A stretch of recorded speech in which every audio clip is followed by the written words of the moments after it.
G'day guys, this is just a quick and easy review of the Polk psw110 Powered Subwoofer. Now, pick up one of these.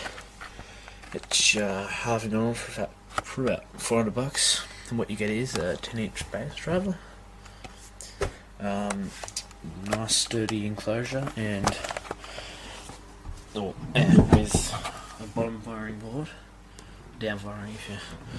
And for a look at the amplifier. It's just a good look at the amplifier for you.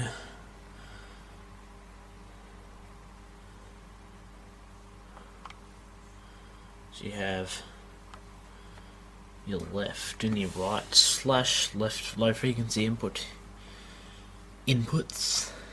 You know, that makes sense.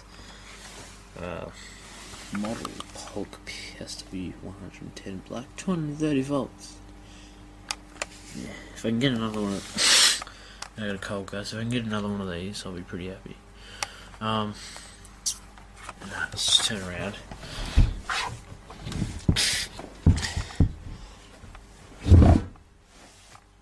My opinion, this sub is very good for movies and decent for music. It has some low end, hits low end. You can hear it down to about 30 or 29 hertz. It's a very good subwoofer for the price as well, with a nice long throw. Not as long throw as most subs, but basically it doesn't do the fake surround thing, you know, like most subs do these days with huge fucking like 600-inch surrounds and this tiny little driver. Yeah, this one's definitely no lie, and it does perform excellent. I don't think I will go to any different subwoofer for the price. It's a bloody good sub. Guys, I recommend you do go for it. If not, I'll slice your head open. Yeah, thanks for watching.